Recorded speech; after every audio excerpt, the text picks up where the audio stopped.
ইয়া আজিজ বলে আঙ্গুলে ফু দিন, শত্রু এমন শিক্ষা পাবে জীবনও কখনো আর শত্রুতা করবে না ইনশা আল্লাহ।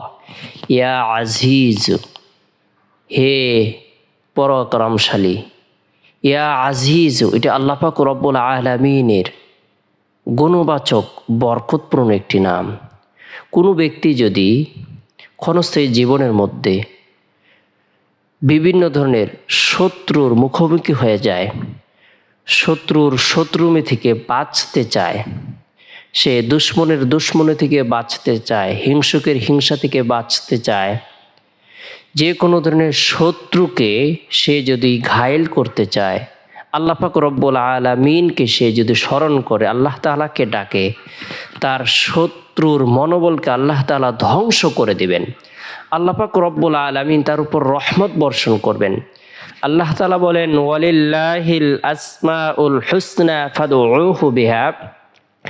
আল্লাহ পাক রব্বুল আলামিনের জন্য রয়েছে সুন্দর সুন্দর নামসমূহ, সুতরাং তোমরা তার সুন্দর নাম ধরে আহ্বান করো, তাকে ডাকো, আল্লাহ পাক রব্বুল আলামিন তোমাদের ডাকে সাড়া দিবেন। শত্রুর মনোবলকে আল্লাহ তাআলা ধ্বংস করে দিবেন, শত্রুর সকল ধরনের চক্রান্তকে আল্লাহ তাআলা নাশাত করে দিবেন।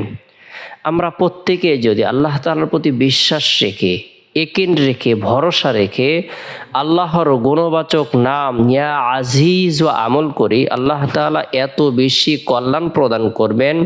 আল্লাহ তাআলা আপনার আমার ডাকে সাড়া দিবেন। কারণ আল্লাহ তাআলা বলেন, ওয়াকাল রব্বুকুম উদউনি আস্তাজিব লাকুম, তোমরা আমাকে ডাকো, আমি তোমাদের ডাকে সাড়া দেব। কোনো ব্যক্তি যদি অভাবগ্রস্ত হয়, সে আল্লাহ তাআলাকে যদি ডাকে, আল্লাহ তাআলা তার ডাকে সাড়া দেবেন, তার অভাবকে দূর করে দিবেন। কোনো ব্যক্তি যদি পেরেশানিগ্রস্ত হয়, সে আল্লাহ তাআলাকে যদি ডাকে, আল্লাহ তাআলা তার ডাকে সাড়া দেবেন। কোনো ব্যক্তি যদি দুঃখ কষ্টের মধ্যে পতিত হয়, সে যদি আল্লাহ তাআলাকে ডাকে, আল্লাহ তাআলা তার ডাকে সাড়া দেবেন। কোনো ব্যক্তি যদি শত্রুর ভয়ে আতঙ্কের মধ্যে থাকে, শত্রুর কারণে সে খুব বেশি পেরেশানির মধ্যে থাকে, সে যদি আল্লাহ তাআলাকে ডাকে, আল্লাহর গুণবাচক নাম আমল করে, আল্লাহ তাআলা তার শত্রুর মনোবলকে ধ্বংস করে দিবেন, শত্রুকে বন্ধুয়ে পরিণত করে দিবেন। কেননা আল্লাহ তাআলা বলেন, ওয়ালিল্লাহিল আসমাউল হুসনা ফাদউহু বিহা। আল্লাহ পাক রব্বুল আলামিনের জন্য রয়েছে সুন্দর সুন্দর নামসমূহ, সুতরাং তোমরা তার সুন্দর নাম ধরে আহ্বান করো, তাকে ডাকো, আল্লাহ পাক রব্বুল আলামিন তোমাদের ডাকে সাড়া দেবেন। আমরা যারা শত্রুর কারণে ভয়ের মধ্যে রয়েছি, আতঙ্কের মধ্যে রয়েছি, পেরেশানির মধ্যে রয়েছি, চিন্তাগ্রস্ত রয়েছি, আমরা পাক পবিত্রতা অর্জন করব। আল্লাহ তাআলা পবিত্রতা অর্জনকারীদেরকে পছন্দ করেন, ভালোবাসেন। ইন্নাল্লাহা ইউহিব্বুত তাওয়াবিন ওয়া ইউহিব্বুল মুতাতাহহিরিন। যে ব্যক্তি পবিত্রতা অর্জন করে এবং তওবা করে, আল্লাহ তাআলা এই দুই শ্রেণীর ব্যক্তিদেরকে পছন্দ করেন, ভালোবাসেন। তাই আমরা পাক পবিত্রতা অর্জন করে গুরুত্ব সহকারে 2 রাকাত সলাতুল হাজত নামাজ আদায় করব। কেননা আল্লাহ তাআলা বলেন, ওয়াস্তাঈনু বিস-সাবরি ওয়াস-সালাহ, তোমরা ধৈর্য এবং নামাজের মাধ্যমে সাহায্য কামনা করো। তাই আমরা ধৈর্য এবং নামাজের মাধ্যমে আল্লাহ তাআলার দরবারে সাহায্য কামনা করব। ভালো করে পবিত্রতা অর্জন করে 2 রাকাত সলাতুল হাজত নামাজ আদায় করব। এরপরে গুরুত্ব সহকারে গুনাহ মাফের উদ্দেশ্যে 100 বার ইস্তিগফারের আমল করব। আস্তাগফিরুল্লাহ রাব্বি মিন কুল্লি যামবি ওয়া আতুবু ইলাইহি। এরপরে 100 বার দুরুদের আমল করব। উত্তম দুরুদ হলো দুরুদে ইব্রাহিম, যে দুরুদটি আমরা নামাজের মধ্যে পড়ে থাকি, এটি হলো উত্তম দুরুদ শরীফ। আল্লাহুম্মা সাল্লি আলা মুহাম্মাদিন ওয়া আলা আলি মুহাম্মাদ কামা সাল্লাইতা আলা ইব্রাহিম ওয়া আলা আলি ইব্রাহিম ইন্নাকা হামিদুম মাজিদ।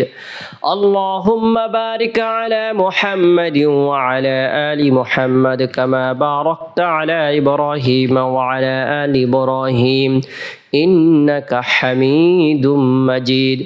এরপরে আল্লাহ পাক রব্বুল আলামিনের গুণবাচক বরকতপূর্ণ একটি নাম ইয়া আজিজু, হে মহাপরাক্রমশালী, হে পরাক্রমশালী। ইয়া আজিজু 100 বার আমল করব, হাত উত্তোলন করে ওই শত্রু ব্যক্তির জন্য দোয়া করব, তার হেদায়েত কামনা করব। আল্লাহ তাআলা যেন তাকে হেদায়েত দান করে, আল্লাহ তাআলা যেন শত্রুর হাত থেকে নিরাপত্তা দান করে, জালিমের জুলুম থেকে নিরাপত্তা দান করে। যারা হিংসা করে, হিংসুকের হিংসা থেকে, পরনিন্দাকারীর পরনিন্দা থেকে আল্লাহ তাআলা যেন নিরাপত্তা দান করে। আল্লাহর গুণবাচক নামের উছিলে আপনার দোয়াকে কবুল করবেন। আল্লাহ তাআলা শত্রুর হাত থেকে নিরাপত্তা দান করবেন। শত্রু চিরতরে ধ্বংস হয়ে যাবে। আল্লাহ তাআলা আপনাকে বিজয়ী দান করবেন। শত্রুর মনোবলকে আল্লাহ তাআলা ধ্বংস করে দিবেন। আল্লাহ পাক রব্বুল আলামিন আমাদের সকলকে বুঝার আমল করার তৌফিক দান করুক। সকলে ভালো থাকুন, সুস্থ থাকুন।